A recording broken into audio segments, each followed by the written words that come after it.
If you think the 50-30-20 rule is the ultimate budgeting strategy, I have bad news for you. That rule might have been great in 2005, but here in 2025, it's broken and outdated. And if you're still following it, you might be unknowingly sabotaging your financial future. Today, let me introduce you to the 65-25-10 rule, a budgeting formula built for today's global economy. By the end of this video, you'll understand why the old rule is dead, why this new one works globally, from Lagos to London, Mumbai to New York, and how to implement it in your life starting this week.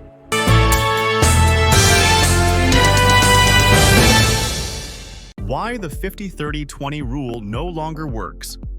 The 50-30-20 rule was popularized by Senator Elizabeth Warren and Amelia Warren Tyagi in their book All Your Worth, The Ultimate Lifetime Money Plan back in 2005. It made sense then. The U.S. median rent was around $728 a month, and gasoline was $2.10 per gallon. That's a whole different world from today. Back in 2005, it made sense with low rents and gas prices. But today, inflation is crushing our budgets. In 2023, inflation hit 6.5% in the US, and it's even worse in places like Nigeria. People are spending 60-80% of their income just on essentials. In cities like Lagos and Mumbai, rent alone eats up half your paycheck. And saving 20%? That barely keeps up with rising costs. After seeing hundreds of people, entry-level workers to small business owners, struggling with outdated rules, I had an epiphany. We need a formula that works globally, one that acknowledges today's realities, a formula that still pushes you toward wealth creation. That's where the 65-25-10 rule comes in. It's not just a guideline, it's a game changer. Ready to transform your financial future? Let's dive in and make it happen. First, let me break down the 65-25-10 rule for you. 1. 65% of your income should go to living expenses. This includes rent, food, bills, and transport. The 65% cap helps you maintain lifestyle discipline while still enjoying comfort. Harvard Business Review highlights that lifestyle inflation keeps even high earners broke. This rule is a powerful tool to control that inflation. 2. 25% savings and investments. Let's talk about saving and investing. It's time to level up to 25%.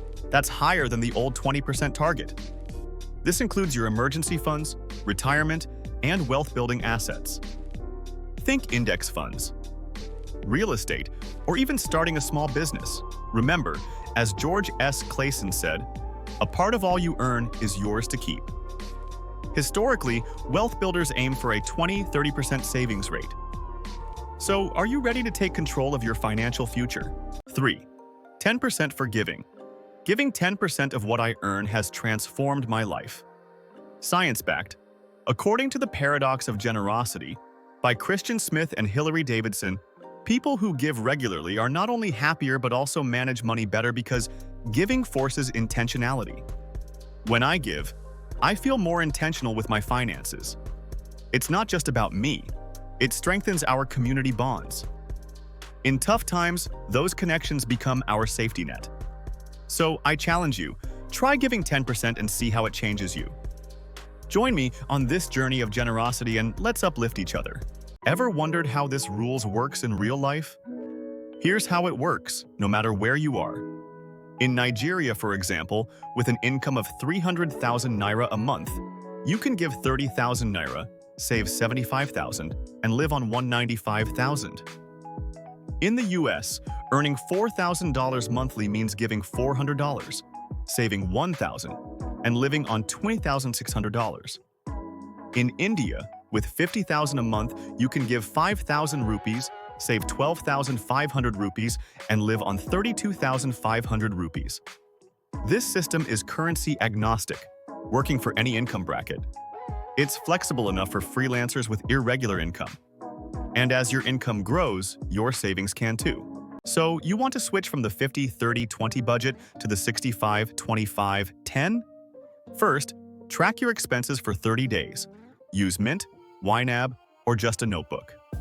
Next, reduce your living costs to fit that 65%. Start with housing and transport. Then gradually raise your savings to 25% if needed. Automate your giving and saving so it happens first, not last. Real-life success stories? Jane, a teacher in Kenya, applied this for 18 months and bought land without loans. Michael in the US cleared $15,000 in debt and built $10,000 in savings in just 14 months. The world has changed, and old money rules just can't keep up anymore. Introducing the 65-25-10 rule. It's simple, disciplined, and works for everyone, no matter where you are or how much you make. Try it for 90 days and see the difference it makes in your life. Then come back and share your results in the comments. Together, we can build a global movement to end paycheck-to-paycheck living.